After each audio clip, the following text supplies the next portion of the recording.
everyone, I'm Larissa Russell of Creative You, and I'm your host of the Creative Soul Healing Podcast. Here's where we talk about the connection between creativity and healing by interviewing amazing creatives, spectacular healers, and inspiring people who have used creativity in their healing. What does it mean to be creative? What is creativity? You don't have to write a best-selling book or paint a masterpiece or even play in a rock band.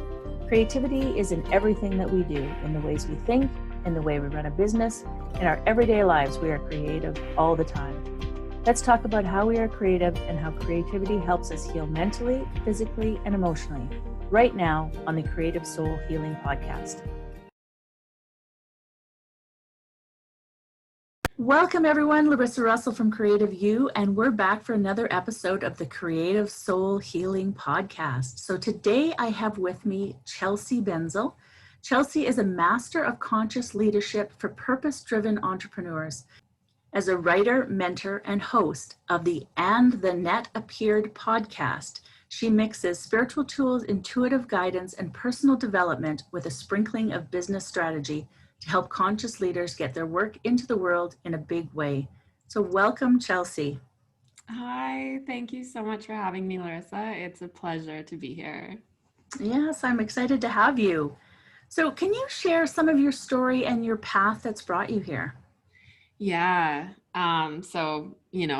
Thinking through the lens of creativity, but really, I feel like everything we do is creative. So let me just get right into it. I've been in business now for about 6 years. And it started off from being in a place of complete lack of alignment in my corporate job, working for healthcare, IT. I worked in a windowless cubicle office, and I got into the field of healthcare because I'm really passionate about wellness and nutrition and just really like taking care of myself. Although at the time, back in the day, I saw that very much as like strict eating, very like rigid mentality around how I should live my life and how I thought everyone else should live their lives. So I went into a transition from my corporate healthcare job into health coaching. I just knew my time was up in that world. Like I knew I couldn't do the thing that I should do and be led by that expectation to like live that very structured life of what is expected of us. You know, you go to university, you get a good job, you get married, you have the house, the dog, the kids, the whatever. And I just knew in my soul I didn't want that. I wanted to create a different life for myself. So that was back in 2013. I started off as a health coach, very, like I said, rigid in my like, this is what you should be doing. I thought I was going to teach the world how they needed to eat. But what I realized from that was it's about compassion. It's about being kind to yourself. And I realized that I had turned the whole clean eating thing into another way to restrict myself and to like, I turned it into another diet, another way to fix myself. So that had evolved into more of a like body image coaching.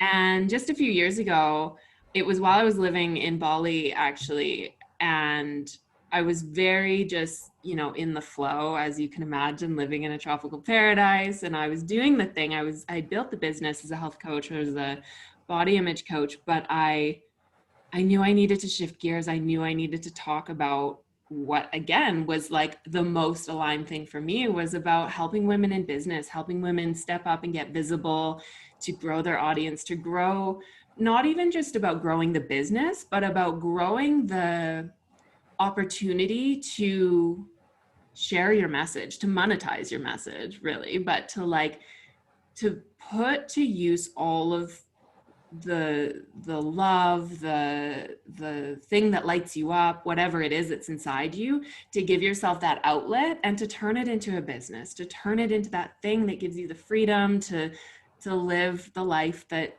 you've always wanted to live. I think we live in an age where that's so possible with the internet, but it's still daunting, and there's so much inner work we have to do to be able to step up, to get visible, to love and respect ourselves enough to be like, I am worthy of taking up space and being seen. So that's what really lights me up.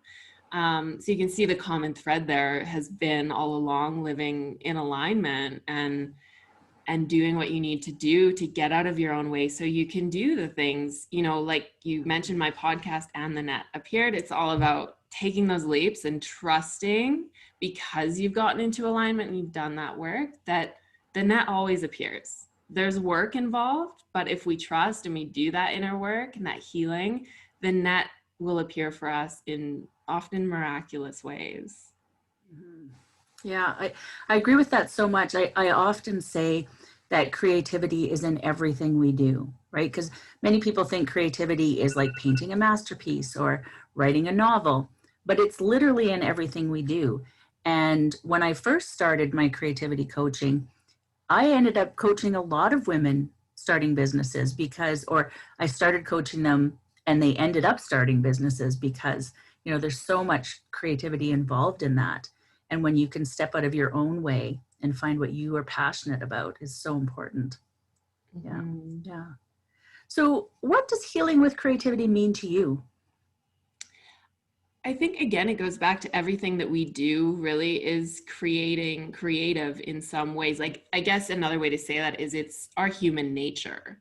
That's our natural state, is to be in that flow of like letting out what wants to come through you. For me, a lot of my art, my creativity is words, writing. It always has been since I was a kid. And I find when I'm in my flow with that, when I have an outlet, and sometimes that just means my journal, like opening up my journal every morning and just writing out, you know, whatever comes to mind. That's an outlet for me. And same with posting on social media, you know, sharing my truths, inspiring others, using my words, using my outlet of my podcast and my courses and everything that I create.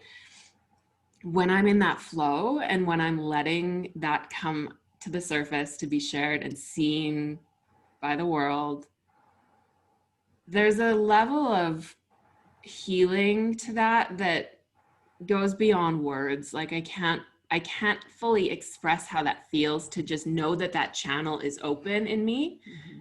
I'm big on energy work. Like I am a Reiki practitioner, and I know how it feels to open up to that life force, to that energy, that flow of Reiki in my body.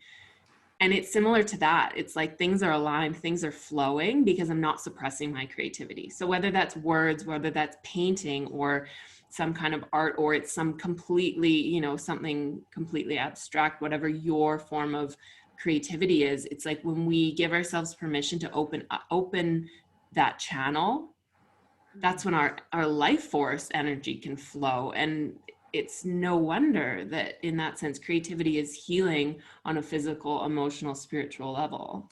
Yeah. Yeah. I so agree with that. And so do you think there's a driving force that inspires you? I'm big on universal energy, universal intelligence, God, universe, angels, whatever you believe in.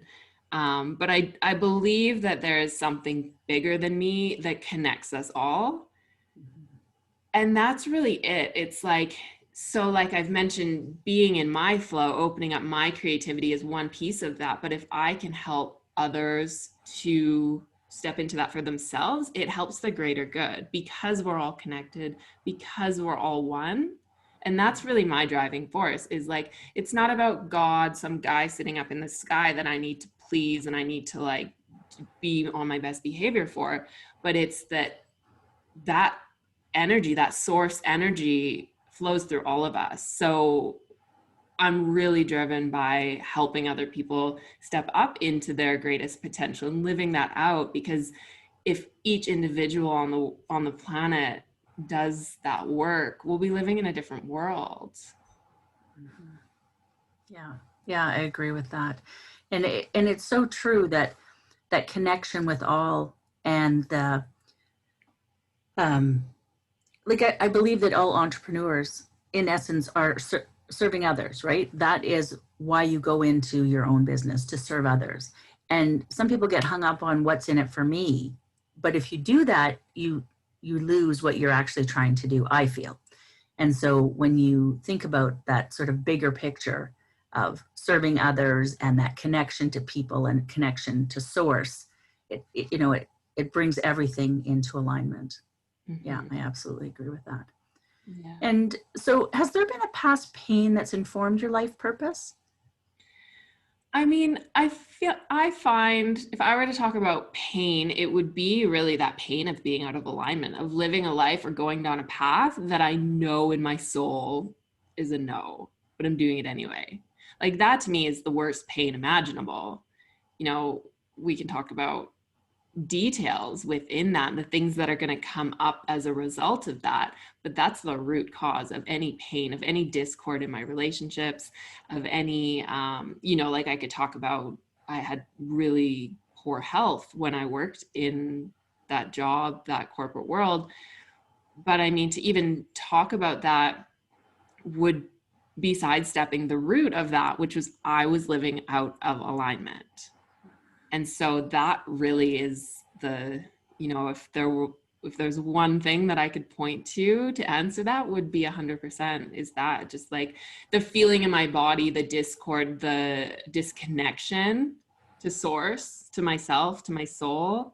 That's the most painful thing I can imagine. And so that's like, on one hand, that's a negative, but it's also like, thank goodness for that, because that's a contrast of like, okay, I don't want to live that way.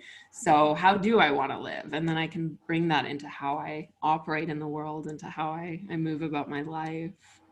Yeah. Yeah. And it's interesting. I think about, when I used to work in a corporate job and like cubicle and all of that, and just how unhealthy that situation was for me and many people that I knew there, right? And then as you start to bring yourself into alignment with your own authenticity, which is what I do with the women that I coach, is help them come into their own authenticity to bring themselves into that alignment, right? And so many of them either leave relationships or leave jobs and, find, even though it's hard work and you have to work on yourself, once you start to step into your own authenticity, everything becomes aligned, right? And yeah. It's beautiful work to do. I love doing it. And I think you do too, right? In the way that you do it. Yeah. Yeah. So what would you say is your favorite creative healing modality for yourself? For myself, it's definitely writing.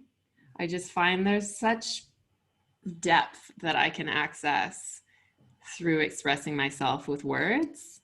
I've never really been one for like art in the sense of painting or like drawing or whatever. And so even coming onto this podcast, I had a moment where I was like, but I'm not creative, because when I think of creative, I think like art that you would see in a museum, or not even like, it's not about level of whatever, whether it would ever be in a museum or not, but put a paintbrush in my hand, I have no idea what I'm doing. But like get a keyboard or ideally pen and paper in front of me, and I'm the happiest I can be.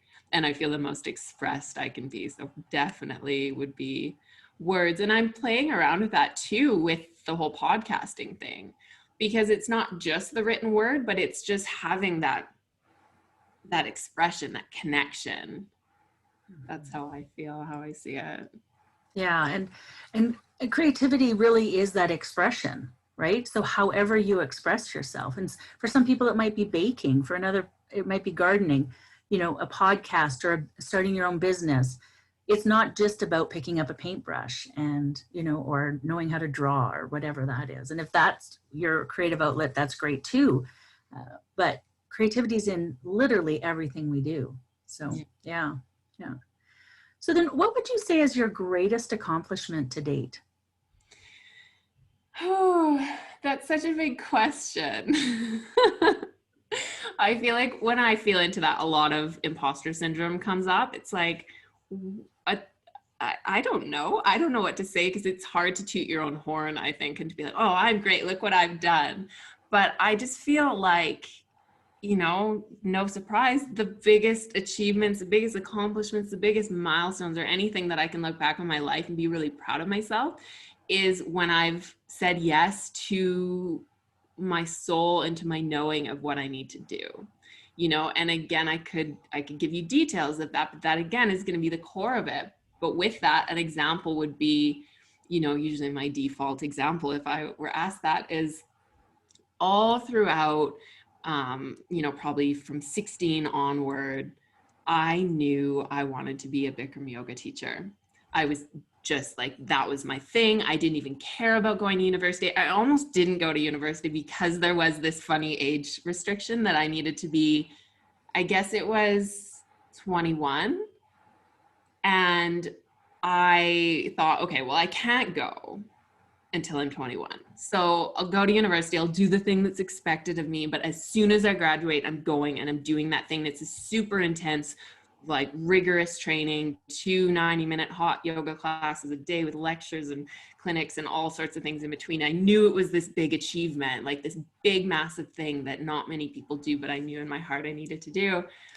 And sure enough, I went to university. I'm kind of glad that I thought that age limit was really strict. Turns out it wasn't, and I could have gone when I was like 17, 18, but I'm glad I didn't know that. Anyway, I went as soon, the first opportunity that I went out of university, and it's like, it felt like a big check mark off the old bucket list, because it was like one of those things that I knew in my soul I really, really wanted. I was being guided towards, and I said yes to it. So it's not about sitting here and saying, oh, I did this 9-week, really intense teacher training, and I'm super proud of that. I am. But what I'm more proud of is that I followed through on the thing I knew I really, really wanted and needed on some level to do. Yeah. And that's huge, right? Because so often we don't follow our soul or our dreams or what we just feel we need to do, because it's not, I don't want to use the word alignment again, because, I think of alignment differently, but it doesn't line up with our expected life path, right?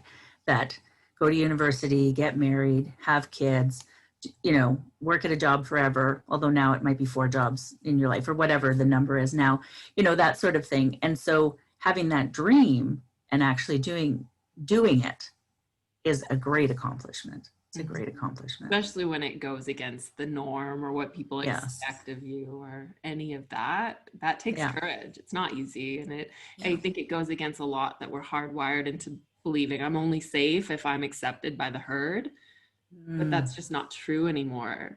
So we have to like pump ourselves up sometimes to do those things. Yeah. And we're finding now, as the world is opening up to us with internet and everything, I think even COVID has really done this, but there's a herd for everybody, right? You don't have to follow the mass herd. You can follow the smaller herd that, is in alignment with what you want. Yeah, absolutely. Find your people. Yeah, they are out there. They are out there. Absolutely. There are some very interesting niches in business, or just in, hobbies and things like that may not be my thing, but there's a following for it, right? And I'm always amazed at the types of things people come up with and then share with so many people. It's like, okay, that's cool that you found a group of people that, you're heard. And I find when we suppress who we really are in an attempt to be accepted, we, on the one hand, don't feel fully expressed and like we're seen and held and loved as who we are. But also the people who would really resonate with us, if we let them see who we really are, don't get that opportunity because we've been living under this story that doesn't exist, that herd isn't out there for me, that no one's really going to get me. So that's where a lot of that inner work and that healing and self-love and self-acceptance comes in, so that you can be like, no, I am good as I am, all my supposed flaws and imperfections. And then when you can learn to embrace them and you can show up from that space and own it, people are like, oh, I really see you now and I actually really love you.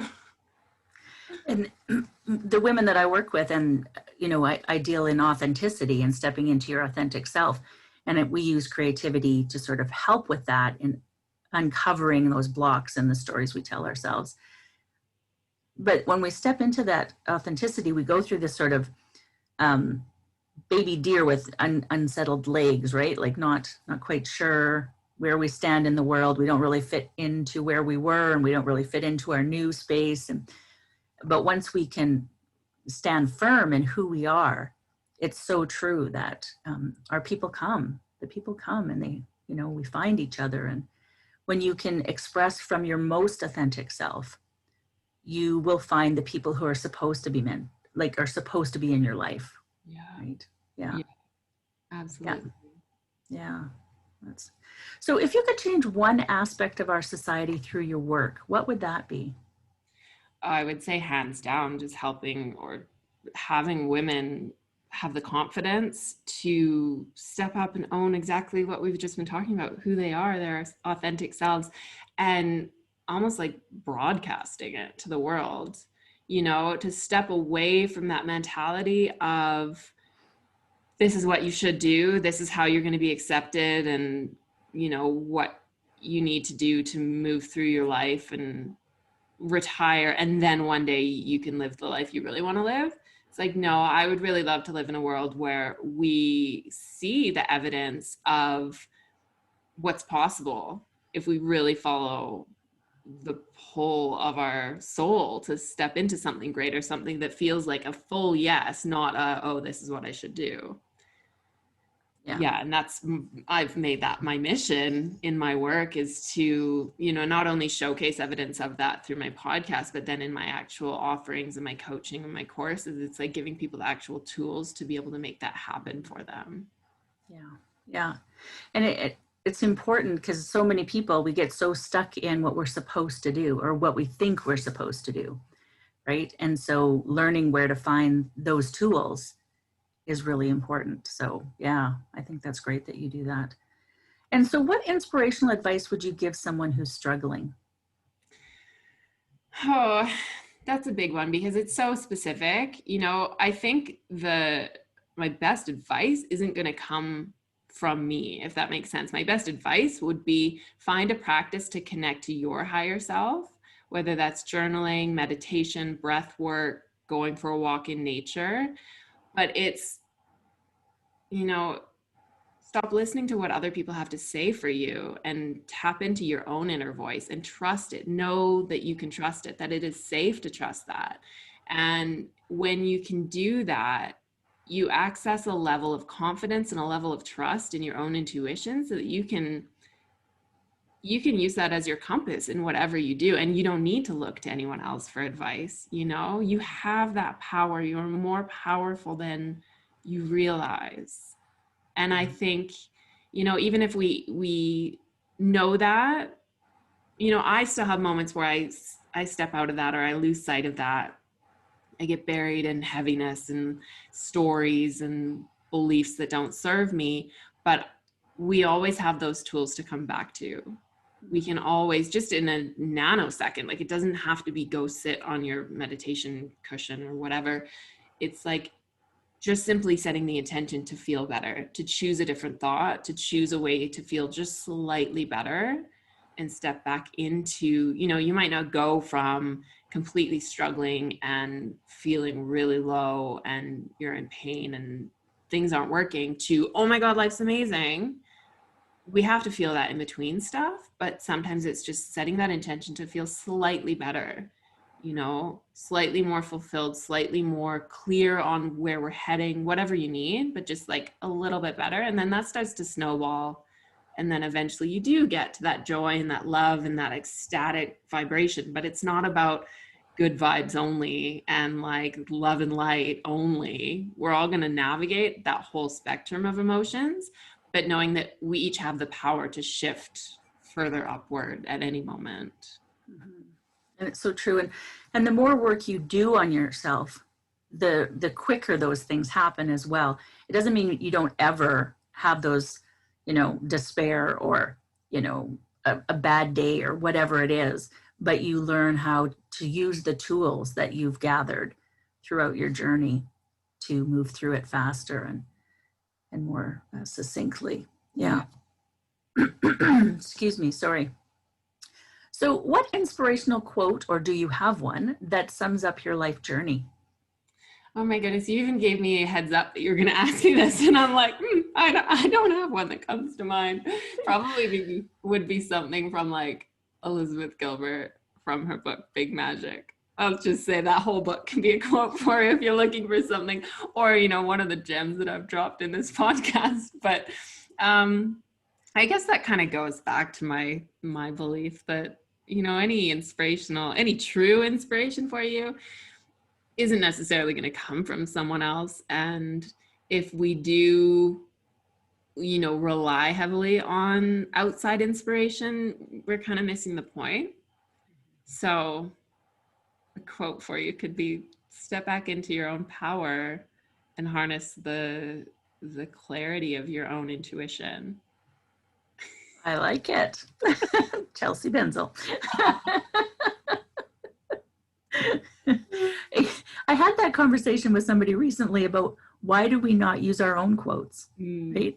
Why do we always quote someone else to express what we already say? Why are we not using why are we not using our own quotes? Yeah. So thank you for sharing your own quote. I love that. My pleasure. So is there anything else you'd like to add that maybe we haven't discussed yet today? I feel like we got really deep really fast. My main message in the root of it is always like, you are the most powerful source of inspiration and guidance that you could possibly imagine. So anything else that I would add in terms of advice or a drop of wisdom, it's just going to be kind of surface level, because the biggest thing is go inward, go into your own heart, drop inward, even and especially when you don't want to. I find in those moments that we're especially in pain, and not necessarily big, dramatic, chaotic pain, but just like going through something that we'd rather not feel, it's so easy to numb out. And I catch myself when I do that. Like today I had something I knew I needed to process. I knew I really didn't want to, but I said to myself, you know what, Chelsey, you're going to get your journal out and just write one page. Just write start to finish, top to bottom, one page of whatever needs to come up. And sure enough, stuff came up, and I kept writing and writing, and I got to the root of it and cleared it. But I didn't want to. So especially when we don't want to, I think that's when it's most important that we do that work and just like commit to it, commit to what's on the other side of that, of how good it's going to feel to move through and heal whatever needs to be looked at and brought to the surface. Yeah, I guess there's your extra drop of wisdom. But again, it just goes back to like coming back home to yourself. Yeah, so important, so important. And so you have a free gift for our listeners, your magnetic mindset mini course. Yeah. And do you want to tell us a little bit about that, and we'll make sure they have the link? Yeah, I'd love to. So I created a 3-part mini course really to share my methodology, how I work with manifestation, going through the act of like getting clear on what you want, moving through resistance that comes up on like, okay, I know I would love to live this kind of life or have this kind of relationship or business or whatever, but often stuff comes up, stories that tell us we can't have that, we're not worthy of it, whatever it might be. And so I share my tools that I use to work through that, and then stepping into the receivership of it, because that's a different energy, stepping into or moving through the stuff to get to a place of believing we're worthy of it, but then also just like clearing that and then moving into the vibrational match of what we actually want to call in. So I walk you through that in this 3-part mini course. To get it, you can go to chelseybenzl.com/mmm-opt-in. Maybe we'll add that to the show notes so they can. We will. mmm-opt-in.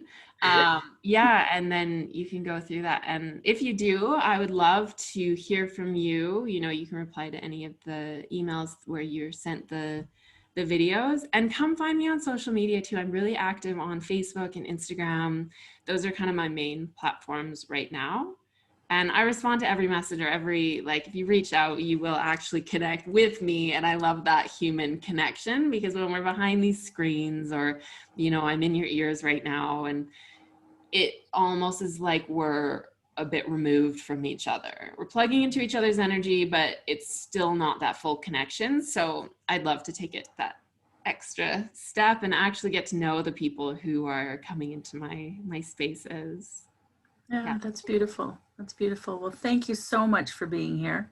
Thank you. It's been a wonderful discussion. Yeah. Yeah. And so to our listeners, we will see you again next week. And in the meantime, I wish for you amazingly creative days. Have you seen the books that I've put out? If you don't know me, I'm Larissa Russell, the owner of Creative You. I currently have a few books available on Amazon, titles such as Gratitude, How to Live with Joy and Gratefulness, A Happier You in 5 Minutes a Day, plus the international bestseller, The Power of Why. And coming later this year is Total Disaster to Total Master, 7 Steps to Your Authentic Self. Click the link below to purchase your copies now